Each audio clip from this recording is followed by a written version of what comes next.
Okay, I don't know if you can hear me, so if you're actually watching,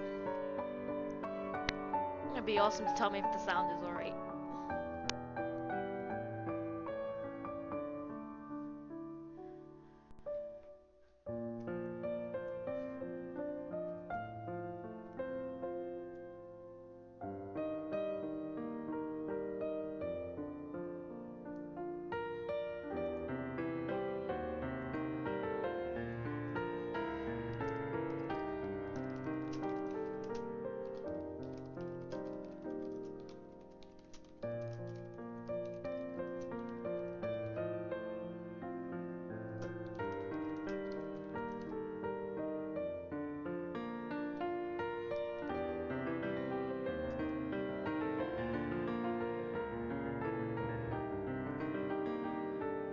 Hello?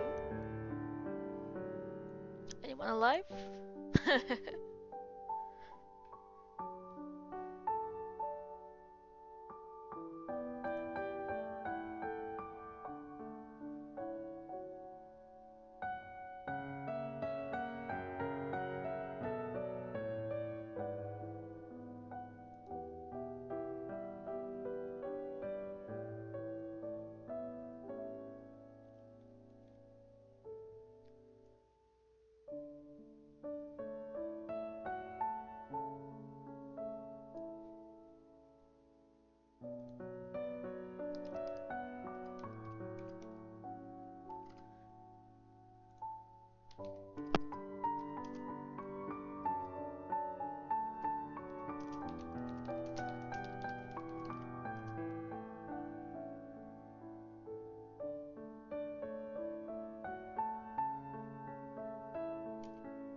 Hmm.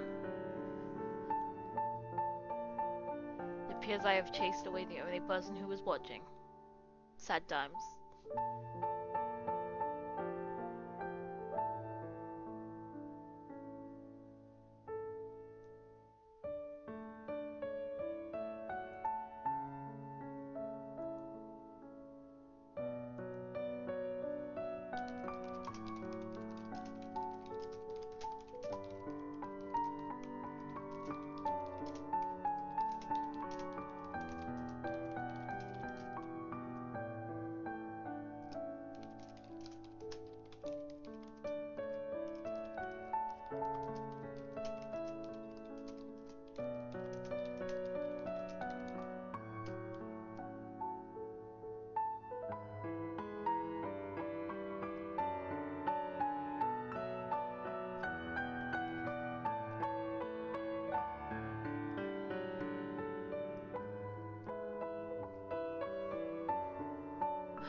Let's sigh.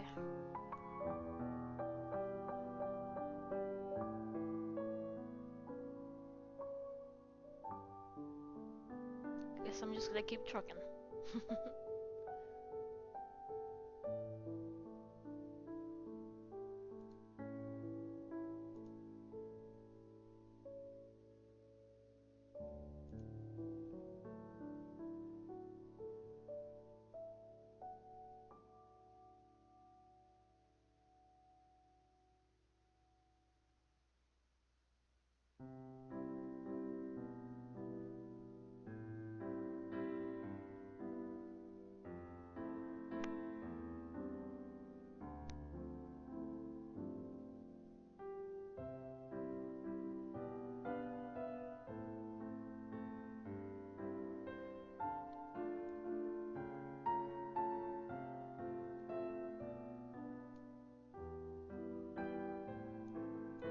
Well, anyway, seeing as no one's watching, it doesn't matter if the sound works or not. So I guess we're just gonna go and spark.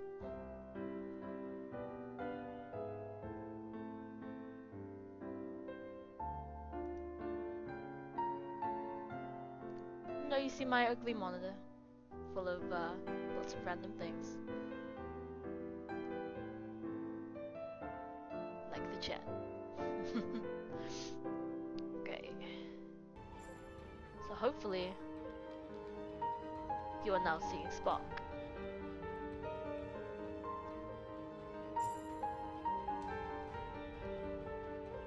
Okay, so now I'm connected.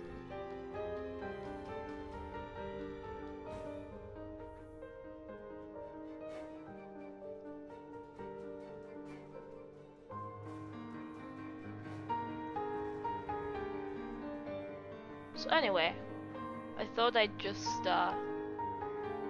briefly go over how, or rather the processes I use to create my my GameJam movie. And if you haven't actually checked it out, I would appreciate you actually going to check it out. Well, thank you, Gory.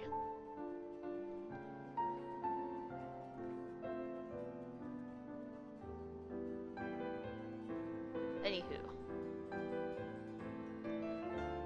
So, my game is called my movie is called Remembrance.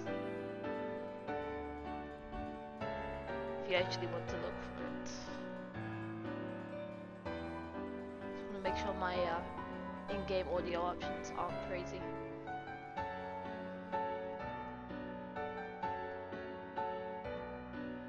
There we go.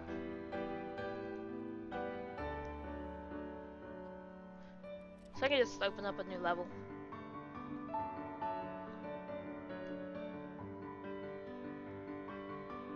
Probably be a good idea. Thanks, Swamp.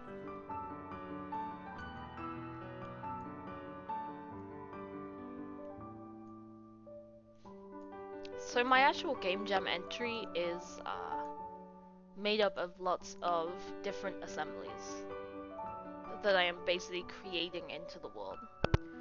So the actual level itself has basically a few logic cubes in it, and that is literally all that is in the level. Everything is actually done by separate scenes that I created myself and just positioning them in the world. This is mainly to bypass the prop limit, because my my film itself was very extensive. So I have a set here called camera set, and this was my basic camera setup. So I'm just gonna put the draw grid on so I can see what I'm doing. But I have this this cube here,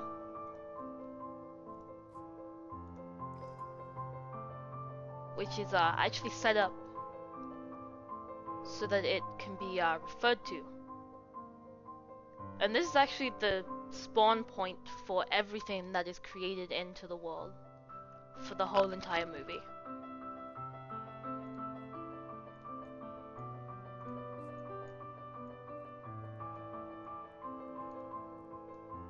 And as you can see, the cameras, these are the cameras up here, and they're actually attached to this cube, so that the distance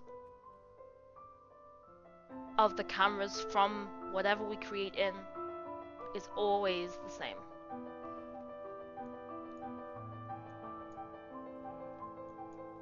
So what we have here is a set of 6 cubes. And each one of these cubes is actually a different camera distance. So for each of these cameras, I'm using a boom camera, and they are always facing down towards the ground. But I'm actually changing the camera distance.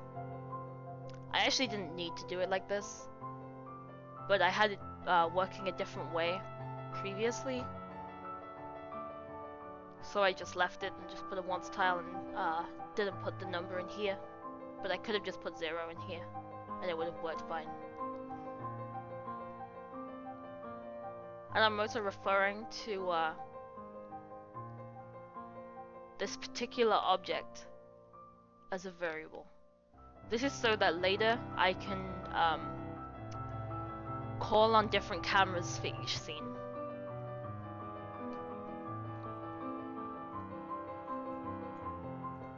So you can see in this one, this is camera 20, which actually means it has a distance of 20.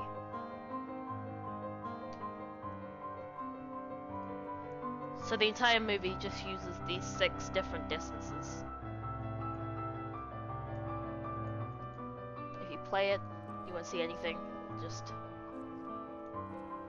not work yet because I actually haven't referenced any of these cameras to work. So what I can actually do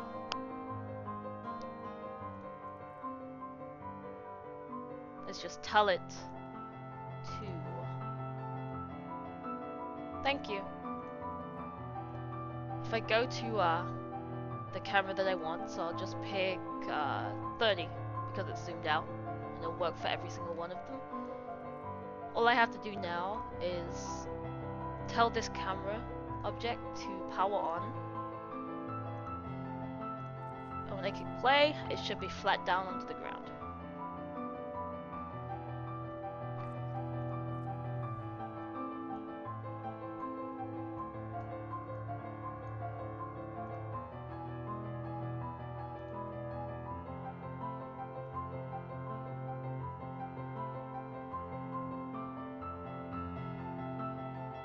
So the scenes themselves are actually, you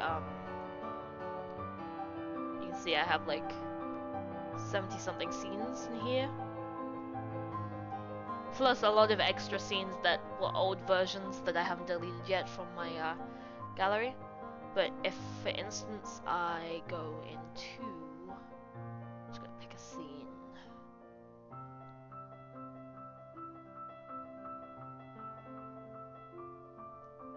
If I go to 10.2, this is the pivot point down here, this little cube that I am holding right now. Every single scene has this cube, so that every scene knows to spawn at this exact position.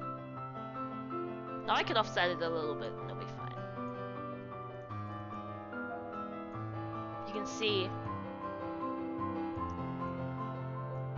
this is actually the hill. This is one of 3 different grass scenes, like grass parts that I actually use in the whole movie. This is the big version. So it has like this curved bit here, and then the little bumpy bit down here, and then a straight.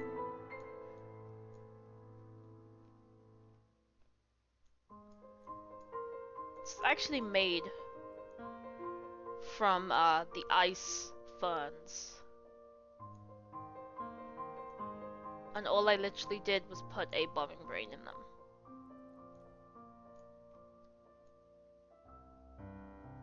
I'm using a little roof here to get a curve. And all the rest is basically primitives.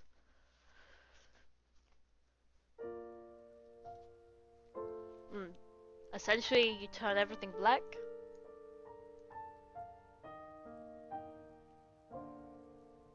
Yeah, the grass is like the simplest code ever. I don't do well with complicated stuff.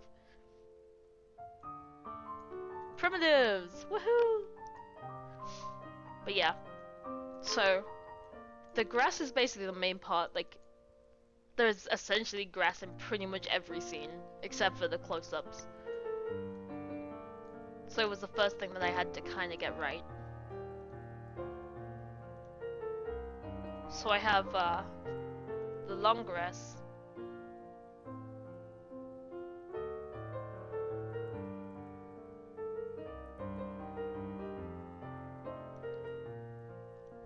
I have a grass setup that actually has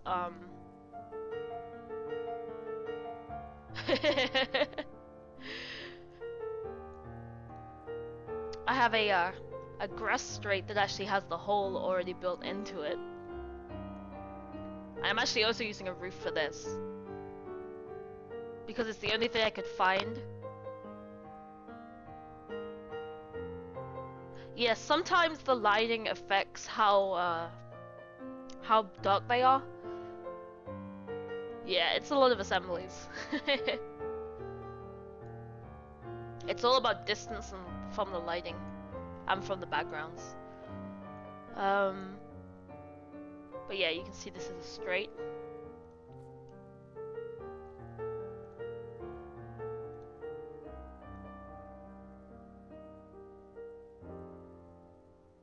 And then there should be, yeah, there should be just a straight.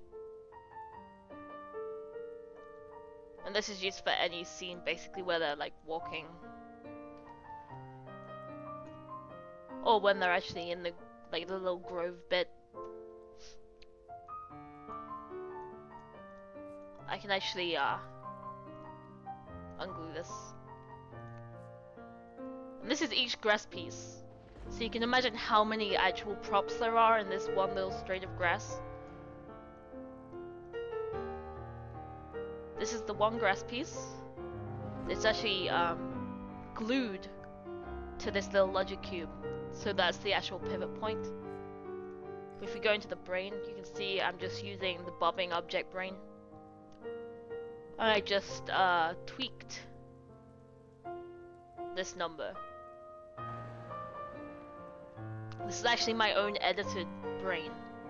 I've edited the bobbing brain to get my own movement that I actually like using. And I always use this for grass. I found that it actually produces the best, the most simple but the nicest looking effect.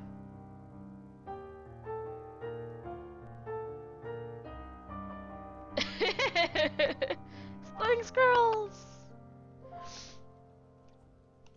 So anyway, you can see all of those grass pieces. Just gonna delete these.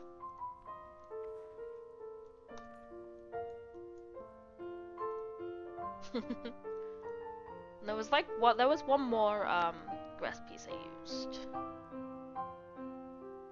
Here we go. So this is actually a bigger piece. It's only used in a couple of situations. Only for a couple of the close-ups on the hill. The grass pieces are actually above the primitive, which was not intentional. They just I didn't realize they were glued so high.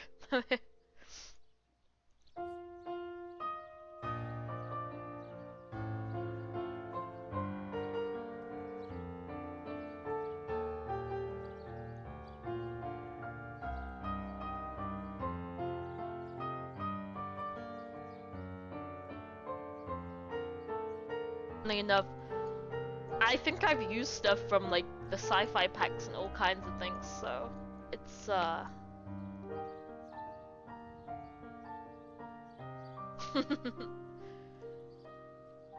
don't even pay attention to what I use.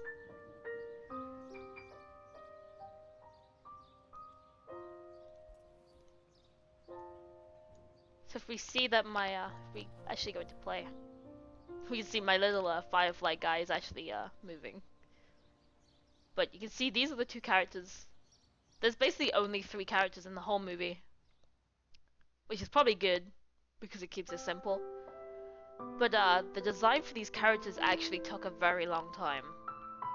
There was, I think I reiterated on them like 5 or 6 times over, especially on the little girl, because it was really difficult to find props that would scale down far enough for her to still look small in relation to the monster,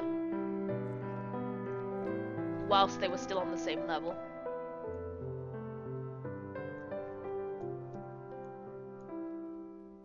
So I moved these slightly off the screen.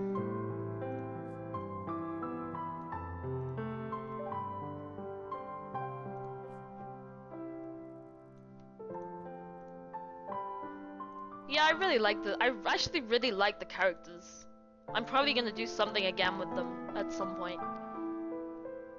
If I go into this assets one, I actually have essentially the base for every single scene with the characters in them. This is essentially what every single scene was made from. And these are just the base characters. So I have the straight facing forward for the monster, facing right, facing left, and then the same for the little girl.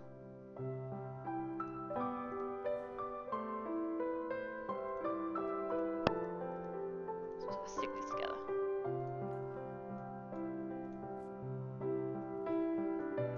And if I pull her down, we can actually see how she was made. So I can make her a little bit bigger.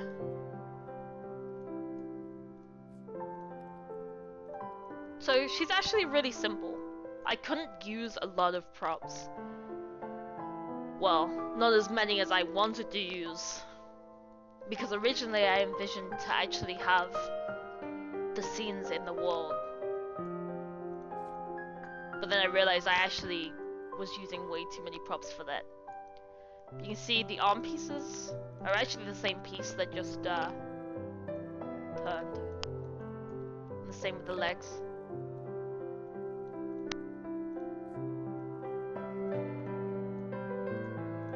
The dress is made up of a couple of props.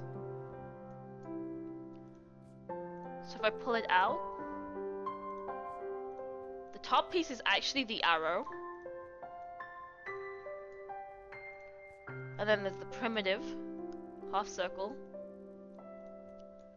And then just the arrow again for the lace at the bottom.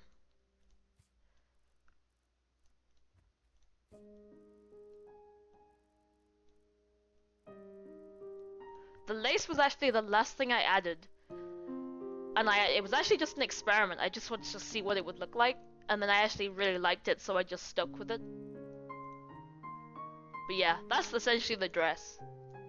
And this is actually the pivot point for the dress. So that I can turn it from where it would be. Basically in the neck for the body. The legs and arms actually use the same the capture the flag code. I have no idea. So the arms and legs actually use many props.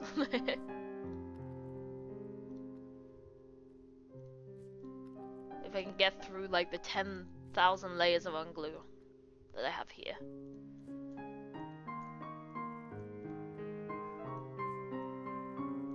I can actually show you just how many props are in this.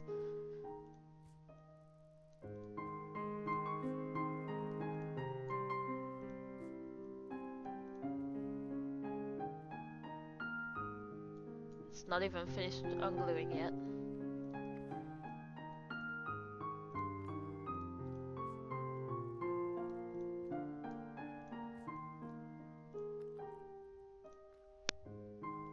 But yeah, as you can see, there is a lot of eggs here. These are just basically the bird egg prop. I'm just stacking them very tightly and resizing them slightly. So you can actually see the little bit of the wiggle here. Although it's not very obvious when you're like really zoomed out.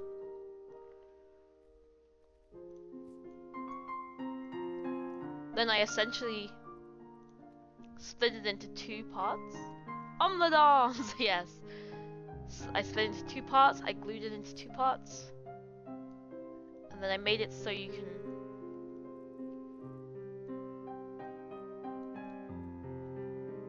do this kind of thing.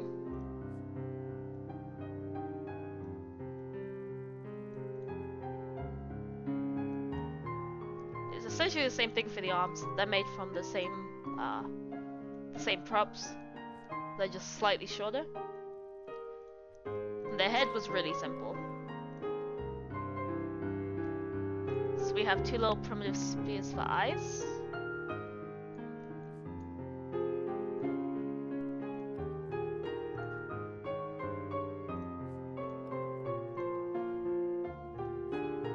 We have an arrowhead for the little swirl at the top on the head. We have a primitive sphere here. And the bottom of the head was actually done by putting two eggs over the top of each other. And then putting little eggs in for the ears.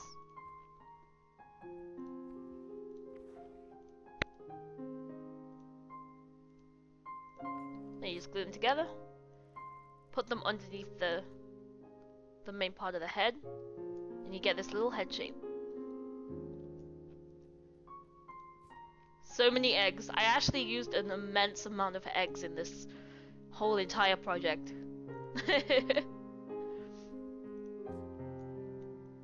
So we can actually do the same thing for the monster. The monster's pretty similar to how the in the setup. So we have the legs.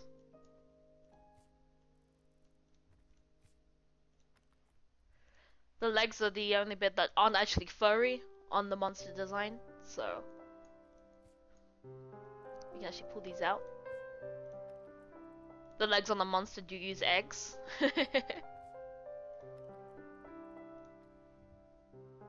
He is indeed not a monster. You can see it's just some stacked eggs again.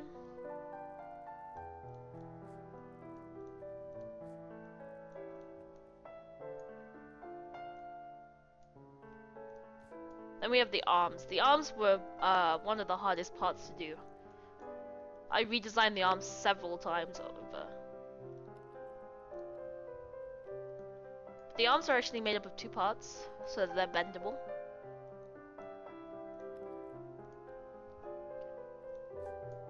And I actually discovered I was originally using the quarter circle to do these little spiky pieces, and then I realized that the arrowhead actually scales a lot better and has a lot fewer problems with draw distance. So instead I decided to use the arrowheads for the fur, and I'm basically just stacking them around the egg pieces.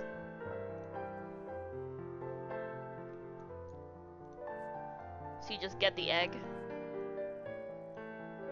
and then we just literally stick the spikes into it.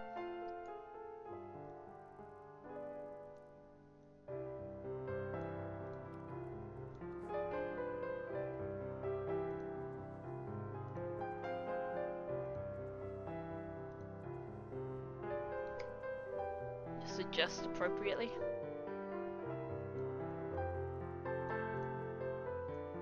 Suddenly you have a little furry arm.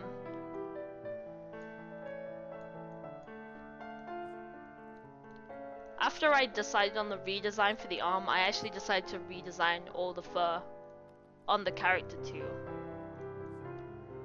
So the main body is made up of, you guessed it, an egg. Just a very big egg this time. With a whole bunch of arrows around it.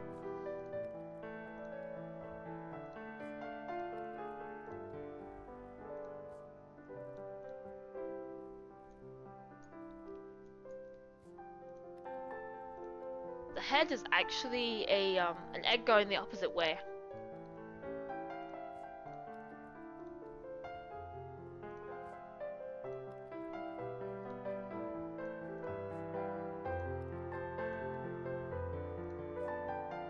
Same method here. This time the eyes are actually made from eggs too. So we just have a, well, we have a hologram in here somewhere. This is essentially just two eggs intersecting.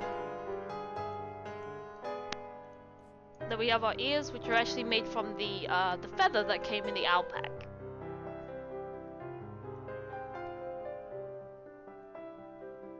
And they're actually on a pivot, so they can move appropriately.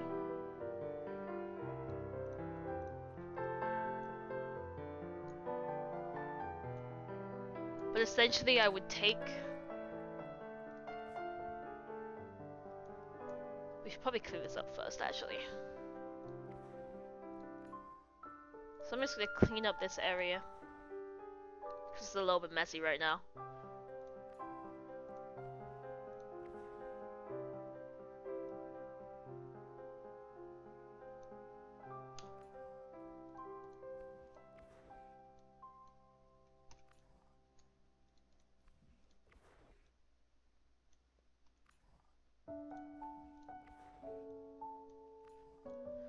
So for all the scenes where the monster and the girl are not actually animated, it was mainly just a case of taking our assets.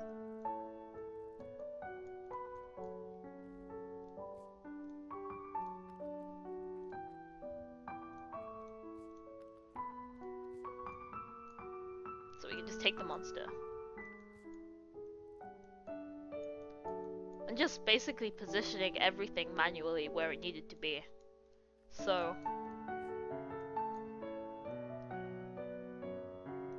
we can move him like this. Move our arm over.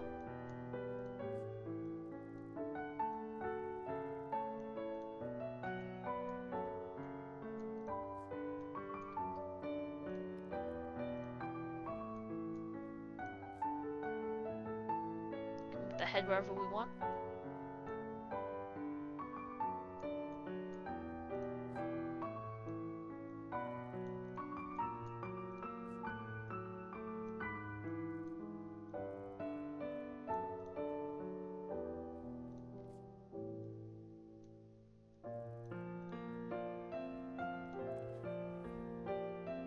See, we have a little monster. We posed him already. And then we can take a little girl.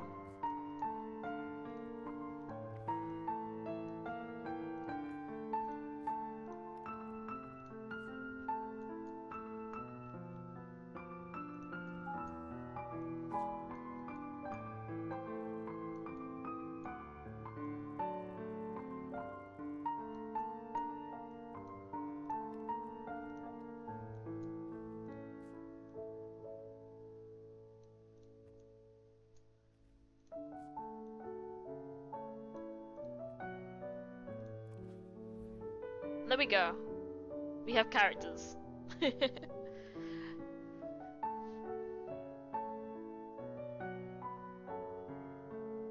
Essentially, it was that simple. It was literally just me placing characters on a screen and just making sure they were positioned where I wanted them to be.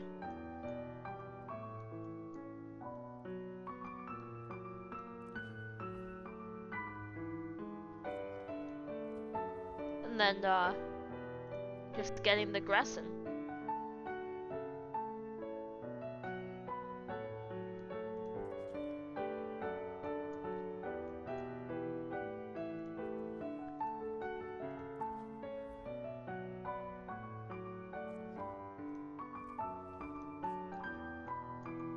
So the nice thing I can do about this is I can just lift the grass up and adjust it that way. So just need to make sure I get the positioning right. So I move it up. Now I have to move it this way. A little bit too high.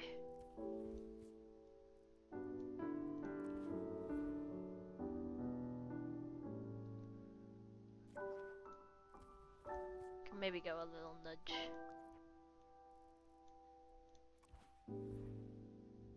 So there you go. And that's essentially how I made every scene in this movie.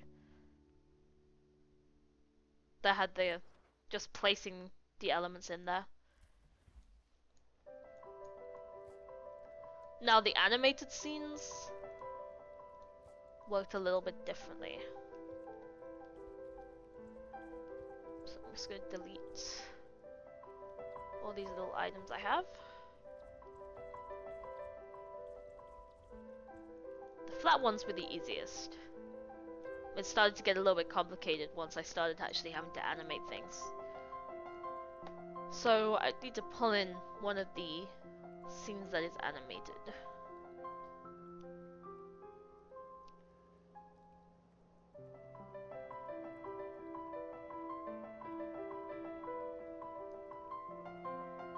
So I know that after this close-up, there is a pickup scene.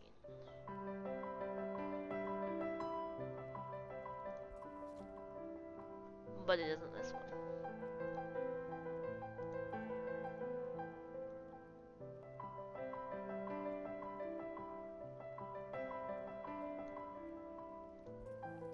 Okay, so this is actually the pickup scene. So there's a scene in the movie where the monster, I'll just say monster for ease of talking about it, but the monster actually picks up the little girl. So for this scene,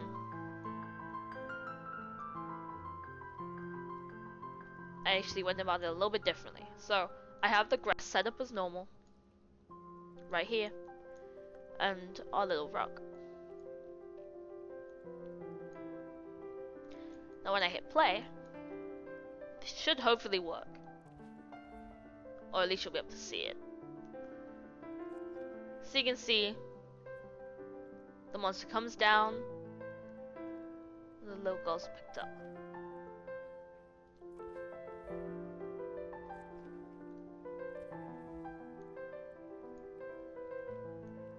So this actual little animation is made up of these 8 little frames here. Each one of these frames I actually created for all the little bits of the movement. And then I'm essentially just using the routine stop motion stuff that I do just to create the flow of the animation. So you can see in this one, the little girl's down here, and our monster's kind of just in an idle. And then we're sort of bending the leg here. We're increasingly bending it and bending over. This is when the monster is actually all the way down. And then we basically have the reverse. We're basically coming back up, but this time the girl is actually behind the arm.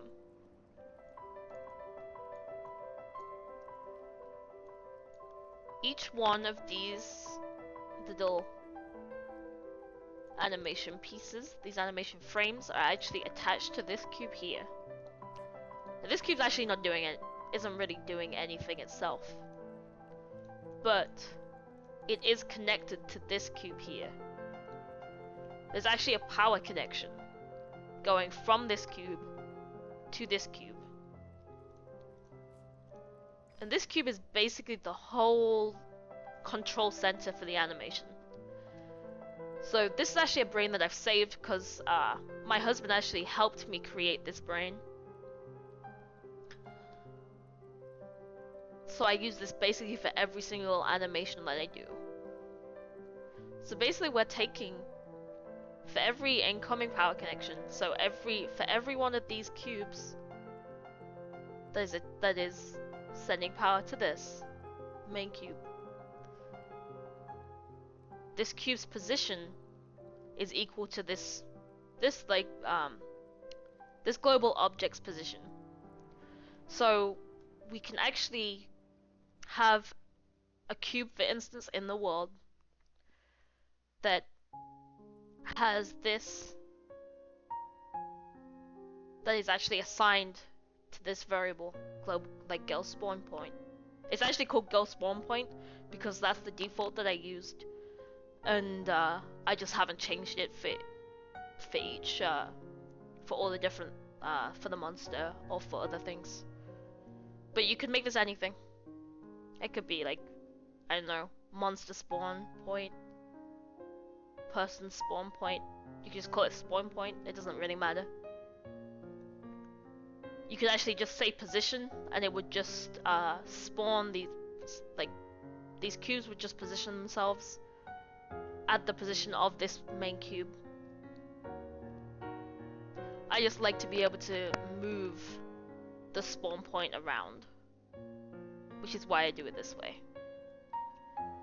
And then we're also saying when these little cubes here are equal to an object variable. So we have an object variable called current frame. And you can see down here, we're actually telling this brain, this cube here, that's controlling the animations, that the current frame is equal to these cubes. I don't know if I've actually explained this very well.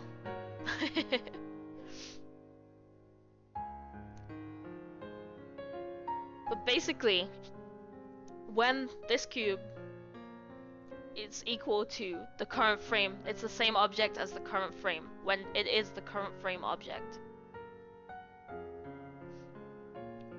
For its attachments, so the monster and the girl that are attached to these little cubes, those attachments are visible. If the attachments visible is equal to true. When these little cubes are not the current frame object, the attachments are not visible.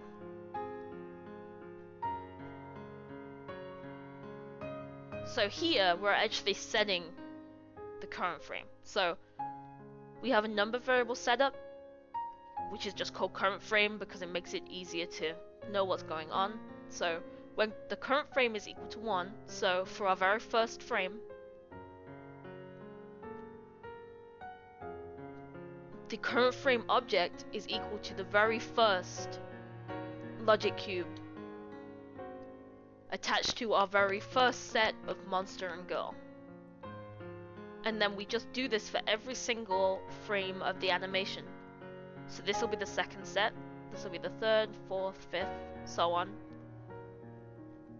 And then down here,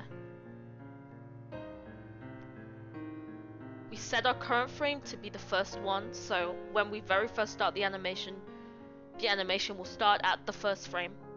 Although we can actually start it at any single frame number. It can be any of these. We can set it to 8 if we want to.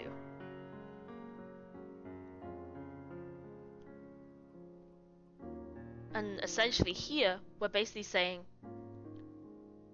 when the current frame is not the last frame in the animation, so when it's not equal to 8, which is the last frame,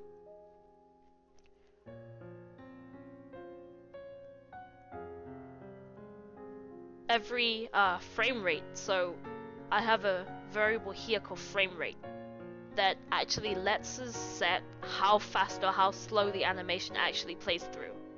So I always test at 3, and I always go up to 5 to slow it down, and to actually see if it's like jerky.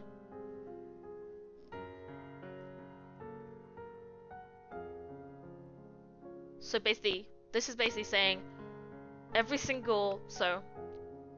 5 frames in terms of the whole Spark, every 5 frames, the current frame number variable is actually incrementing by 1. So basically, a frame number that is active is increasing. So every 5 frames, this is basically increasing. So our current frame will be changing every 5 frames to a different cube.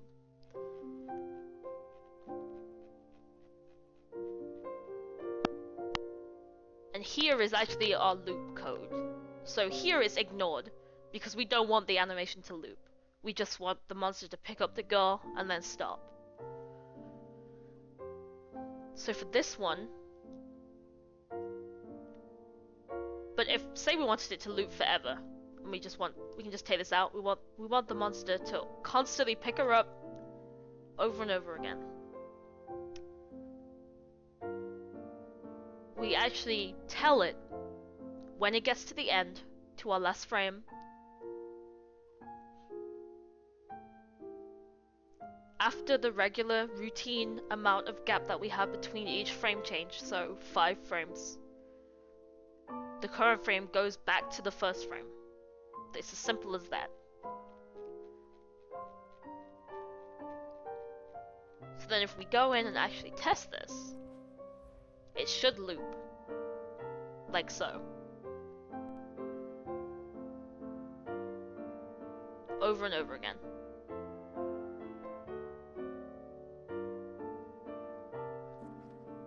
And then we can speed this up by just changing our frame rate. So if we change our frame rate to 2, I've never tried it on 2, we'll see how fast it is.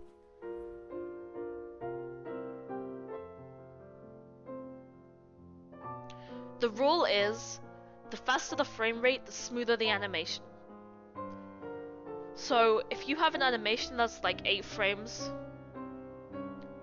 it's probably gonna look smooth at around 3, a frame rate of 3.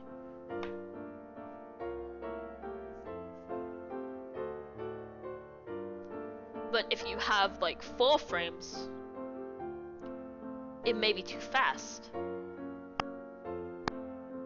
So you have to just experiment with the numbers. We can also make this very, very slow by going the opposite way and making the gap longer. So we can make it 14.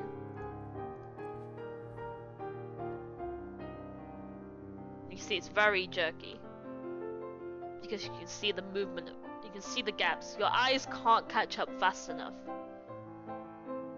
to fill in the gaps between each different frame.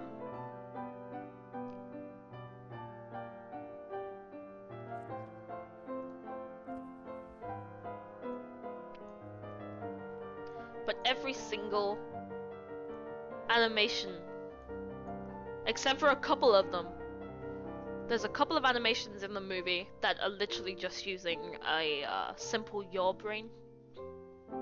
But for the majority of the animations in the movie, they're actually using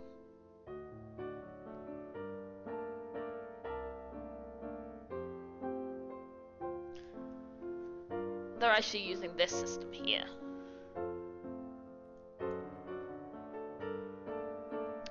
I'm personally a big fan of stop motion, and I really enjoy creating separate scenes. It's very tedious, but it's very enjoyable and rewarding.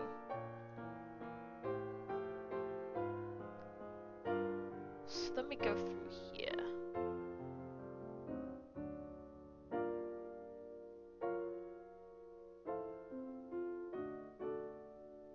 See if I can find... Okay, here we go. So the part that was the most difficult in the whole of this project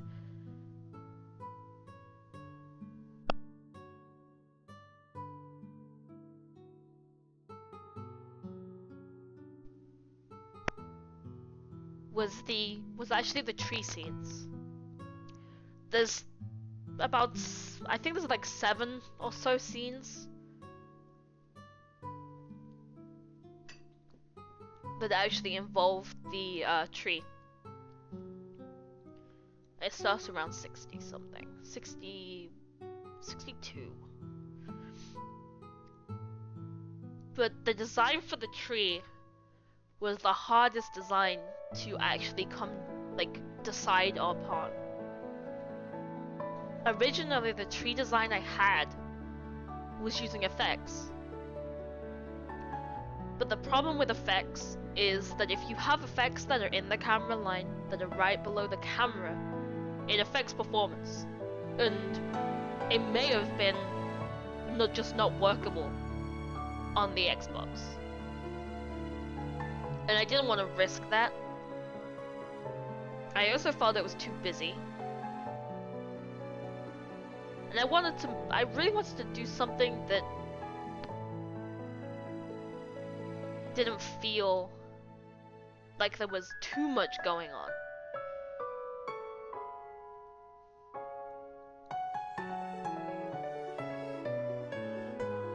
So I wonder if I can pick and pull in this. Alright, so this was the original tree. Just because I wanted to show how the design changed. So originally, I had this tree set up. So, it's alright, it looks kinda tree-ish. But I had these effects. These are actually pollen. I think it's pod pollen.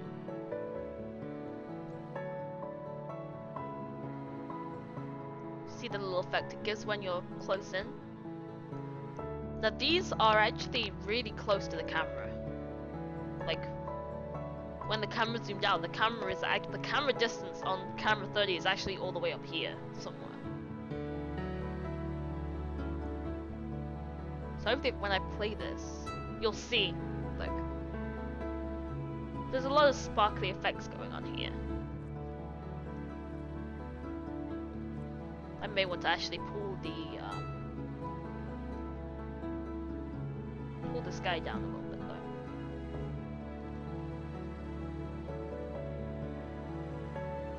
So you can actually see it a little bit better.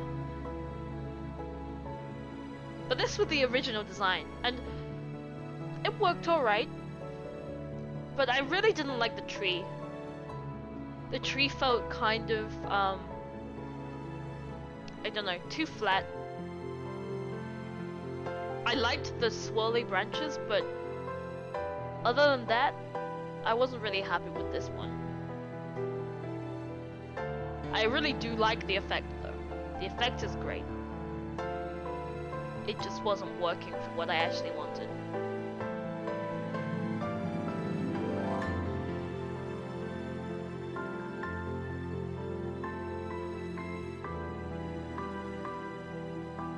So I can pull that out.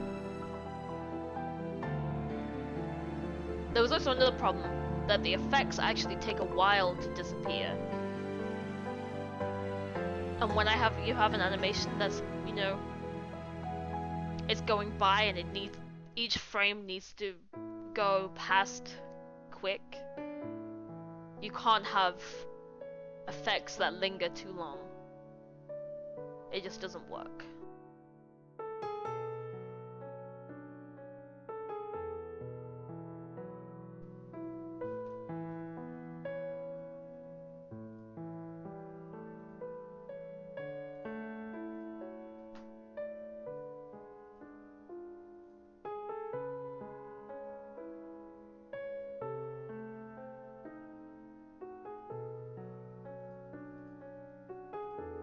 Okay. So anyway.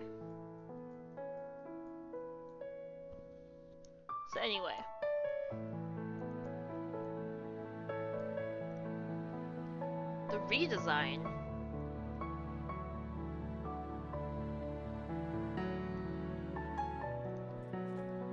was oh, this is the redesign. Oh dear. Spark decided to crash. I didn't like that.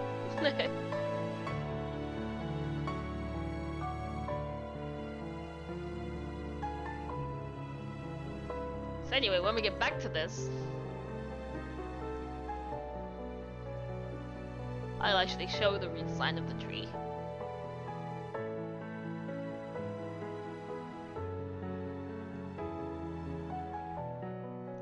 Just continue here.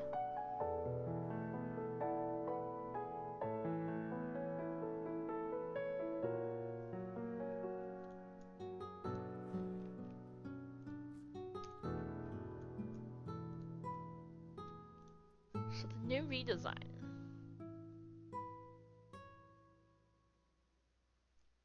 It's very difficult because I have so many scenes.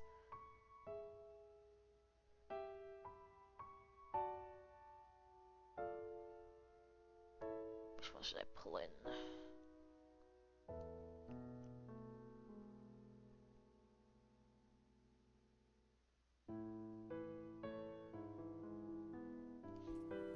Okay, so I'll just pull this one in.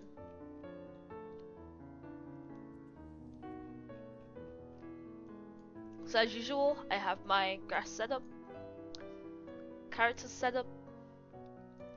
So this is the tree that I eventually decided on.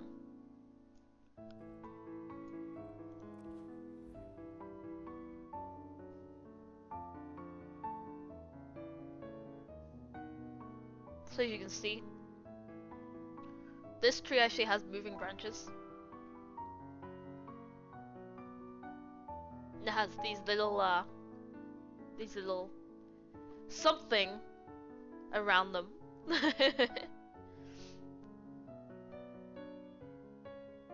But I really like this. It feels a lot more active.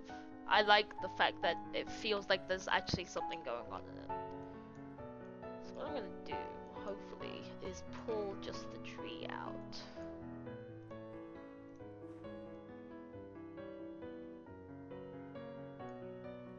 I'm just gonna unattach this.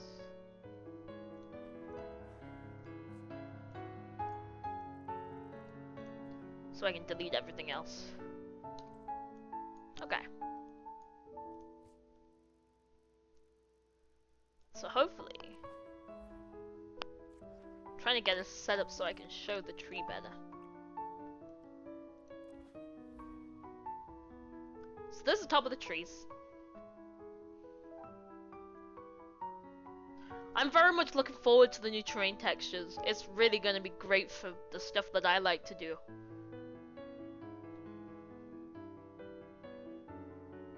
So you can see the branches are moving.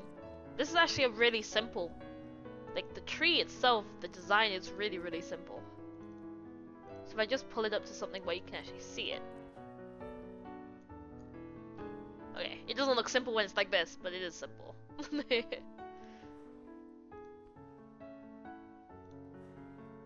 So let me pull this out. So okay,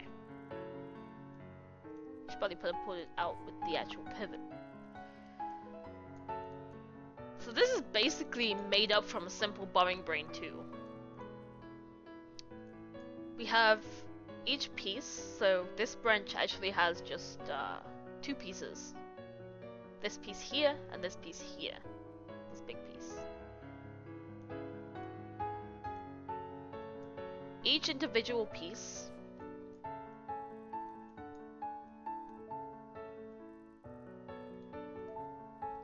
is just this little swirly branch. It is the woodland tree snag bee, apparently. And it has these little things attached to it. This is essentially just a primitive sphere, hologrammed, and it's just playing a little effect. The effect that I'm actually using for this, surprisingly, is actually a sci-fi effect. It's actually from Operation Mole. If I go into here, I'm actually using the hover rings for this.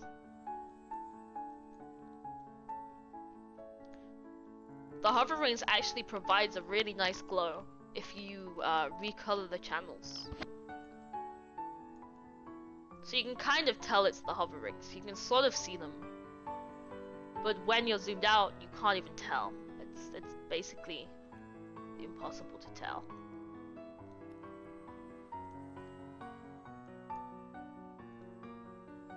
So if I just go in here, I actually remember what I did.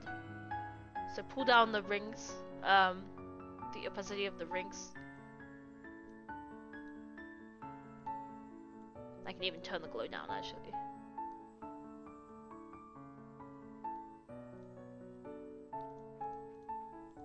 then you get a really nice glow. From the top it looks crazy.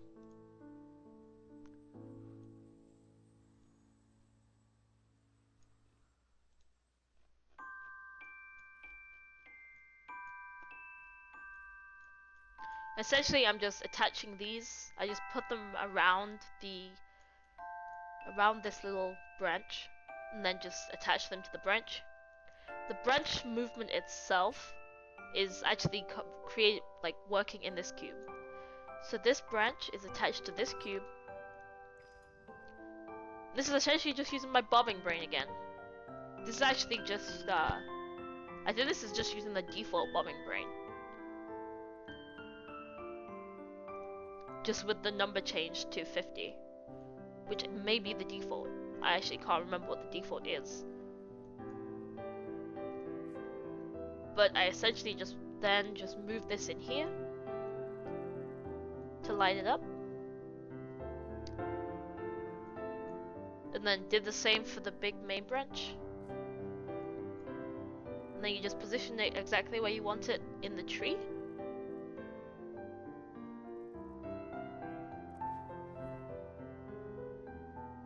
And then you get this kind of little swaying effect.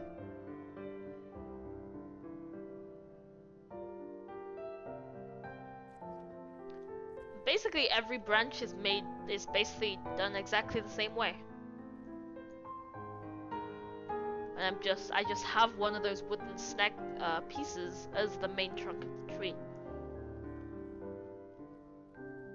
In this scene I just attach my character to the branch.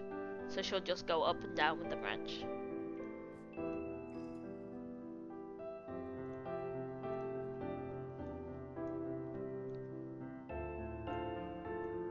But yeah, essentially that was literally how the tree was created.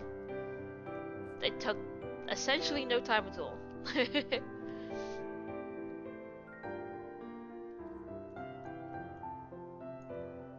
But it looked a lot nicer than the original.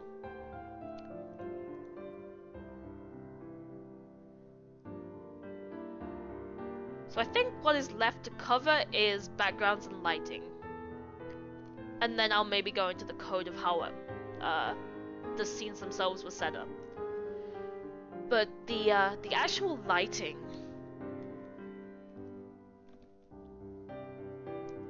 and backgrounds for this were actually really simple, surprisingly. Let's see if I can find my settings for this.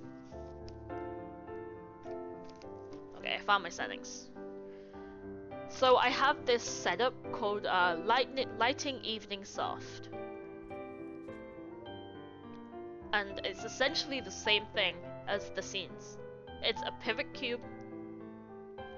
So we can pull in the cube like we would usually do for any of the other scenes.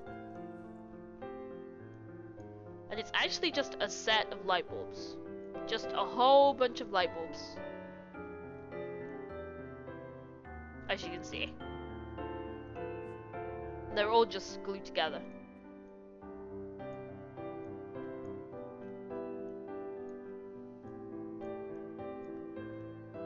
If we actually go into play, you can see it's just lights.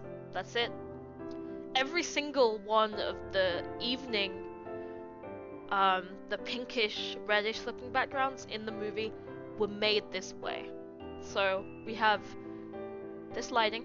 Right now it doesn't look like much. Kind of looks annoying.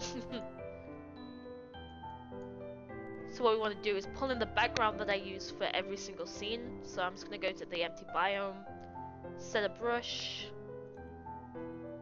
hopefully.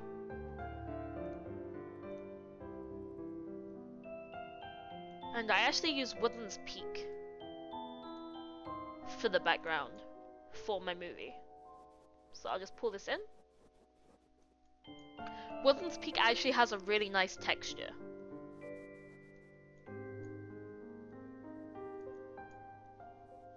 At least when you're zoomed in far enough to appreciate it. So if we click play now, you can see we have this sort of... It kind of made the colors a lot richer. But they're not looking that great right now. So what we want to actually do, I normally zoom in to kind of where I think my camera will be when I'm trying to create backgrounds. So we need to play around with the properties. So empty world isn't really working. Even clear looks crazy. But the funny thing is that I'm actually using even clear. So right now, we're on saturated. It's making the colors really, really strong.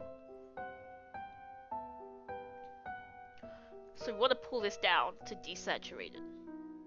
This will wash out the colors a little bit, make it kind of less insane. Notifications. So now if we test, we're looking a lot closer to what we had in the movie. You can see we're starting to get a softer blend in the colors.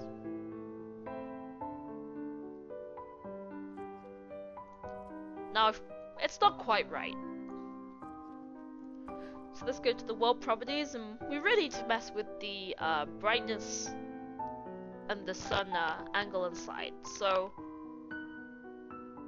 in the actual movie, I actually turned the brightness up to 105.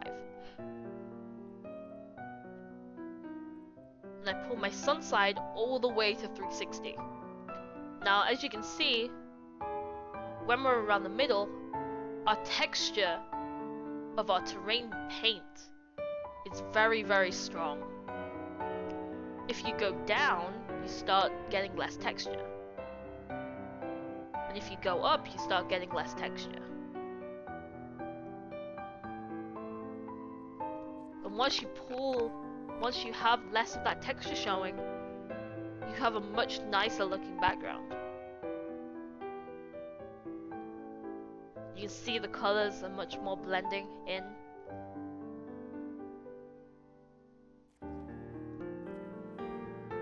Now the last thing to do for the background is to change the sun angle. This actually affects how much shine is on the surface. So if you turn this up, you can see, look, it becomes really shiny.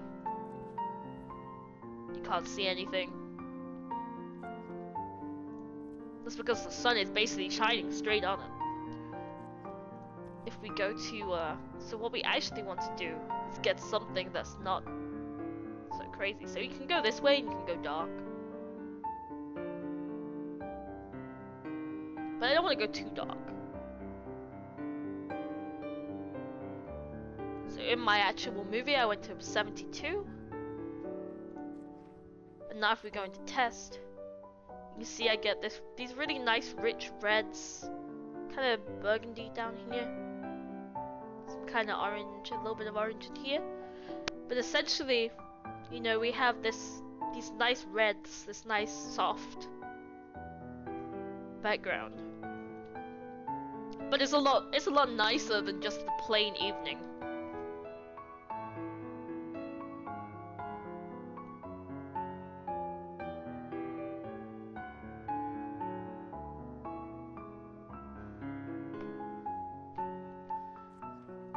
So then all we have to do is add in our characters.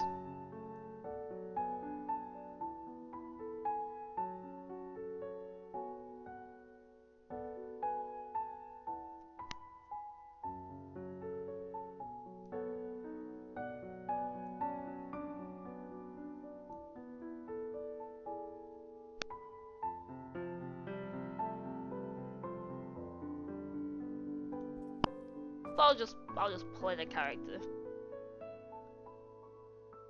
Actually, I can't do that. I have to, because they won't be set up to be at a pivot point yet.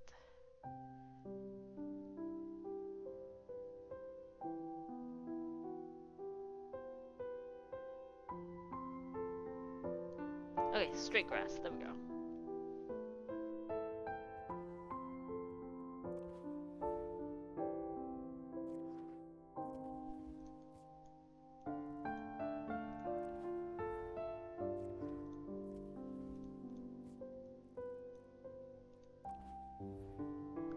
we go.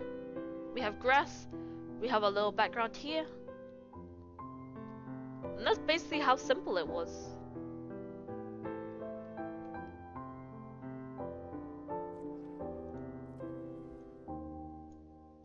So let's actually just create the stormy background.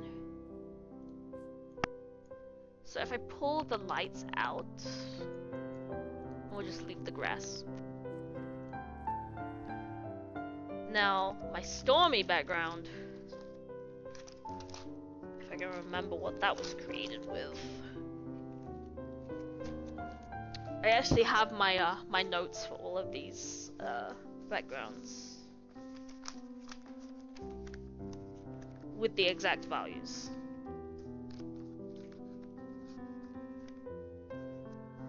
But essentially the key for backgrounds is just experimentation with lighting and the various different filters until you find something that works. And then you stick with it. So for the stormy backgrounds, I actually used, for the first stormy background I used Space Nebula. For the rainy background,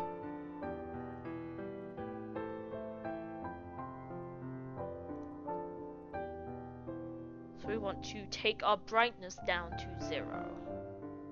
If we can get to 0. The sun side was 357. But you can probably get away with 360.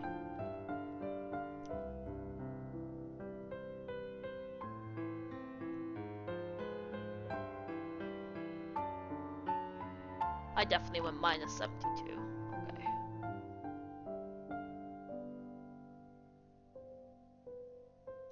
I'm minus 72.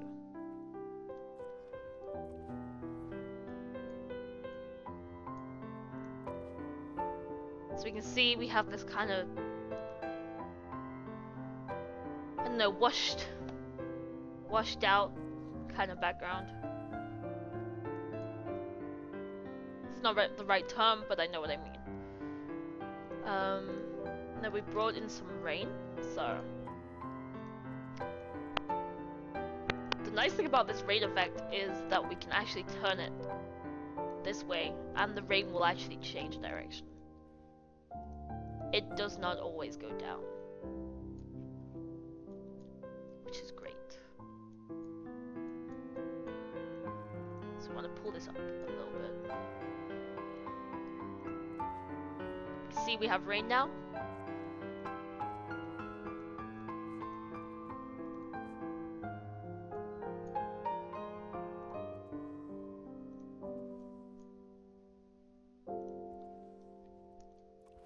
So after we put in our rain gizmos, it looks alright. But the final touch for this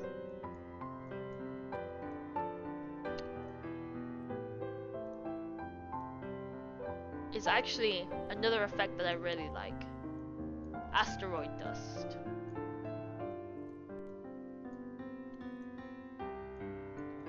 It actually has a really nice fog effect. So if we pull this up and make it bigger,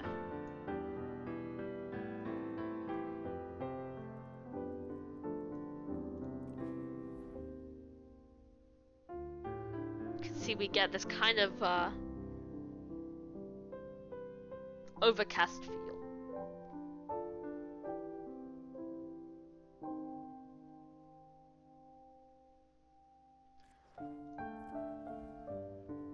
I also had a change to a grey, an actual full grey background. And that was essentially just using Purgatory with all the same settings.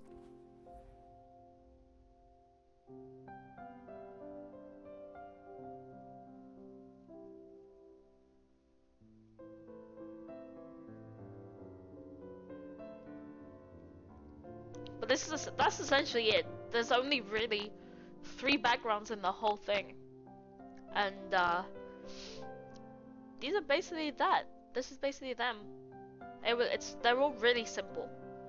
The thing with the movie was that all the backgrounds had to be simple enough that they would not take up too many props and they wouldn't take away from the actual characters on the screen.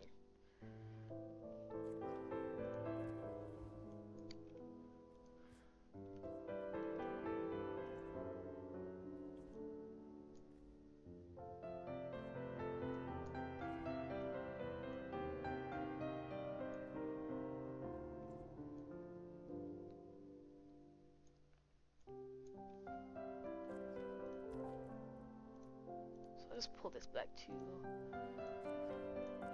day clear or something.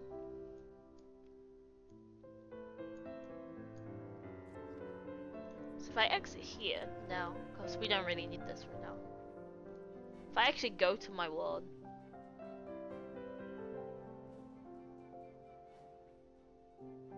can I actually edit it?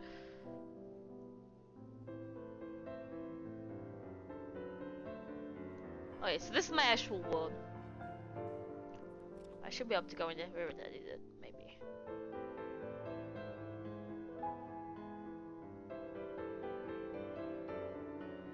Okay, so the world itself is set to pitch black. This is purely to avoid the little issue where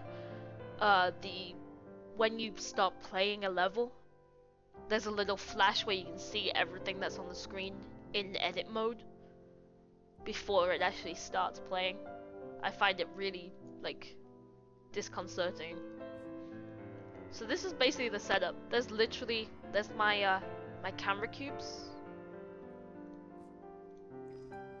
There's nothing going on in that one.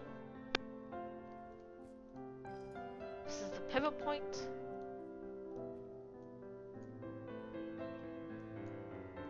And these are just the cubes that are making everything happen. So this one is actually the setup for the whole entire film. So we have a variable here, current scene. It's equal to nothing because there's obviously no scene right at the beginning. Not active is just the original state, so before the scene starts playing. We're calling the second page.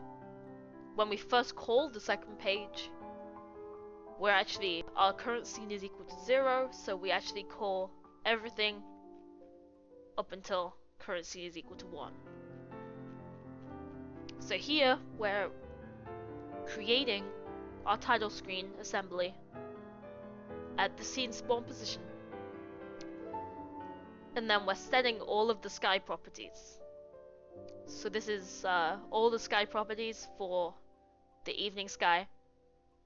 We're turning the appropriate camera on, so we're turning camera 0 on, so our camera with a distance of 0.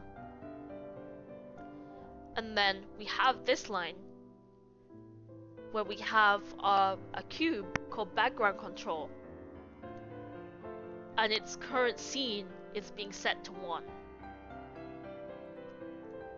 Now if I go into the actual cube that is background control, which is this one, you can see when its current scene is equal to 1, it's creating our lighting for the evening scene, for our background. So this is actually so that the destruction of the lighting is separate from the destruction of the scene, so that we can have the lighting just stay and persist until we no longer need the lighting to be there anymore. So basically our title screen lasts 11 seconds, and after 11 seconds this boolean turns to true. This is no longer true, this will no longer be happening. And then once our active is equal to true, we start a loop.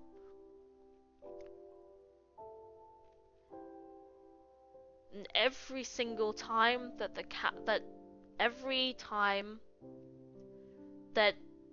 current scene length passes, so the length of every scene passes, we're actually setting this loop to be true. So our loop is actually just incrementing the current scene up and putting in a fade. so that we have a nice transition between each scene.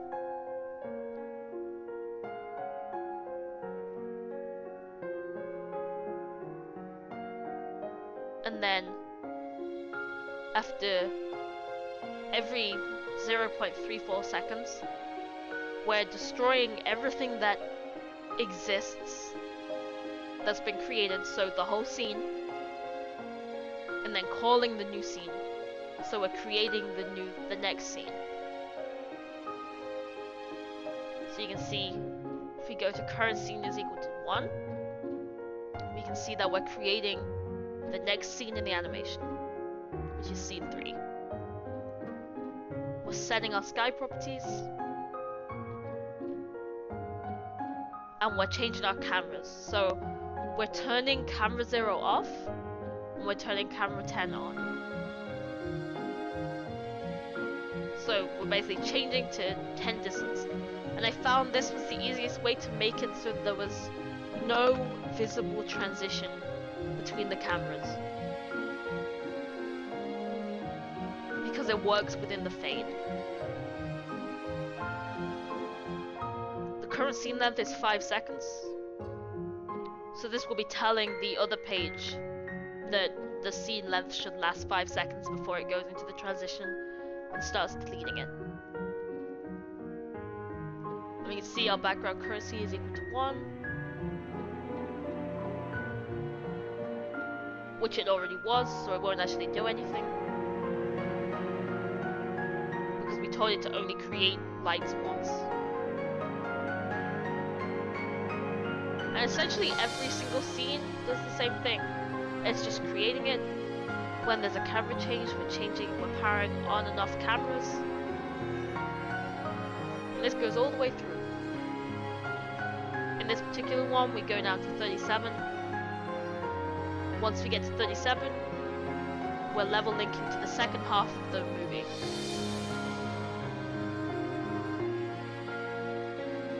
Both halves essentially work exactly the same.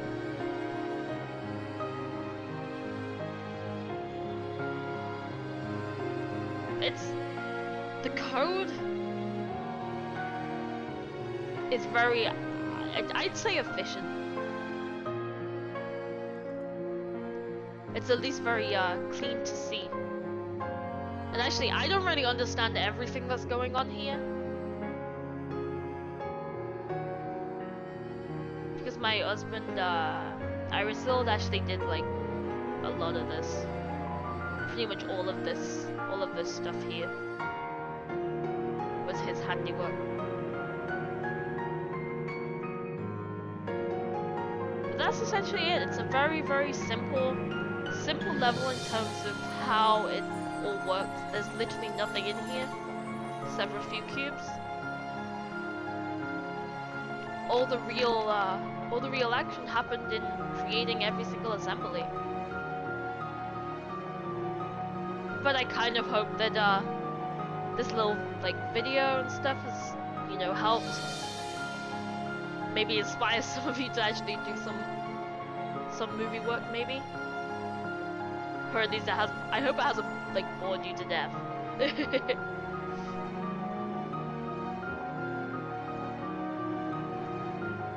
Now you can get a little bit of insight into how I actually managed to create my GameJam entry. So I hope you all enjoyed the stream. I'm gonna finish streaming up now. And this will probably be available on YouTube at some point later on, so thank you for watching, and go check out my GameJam level, Remembrance. It's good, I promise.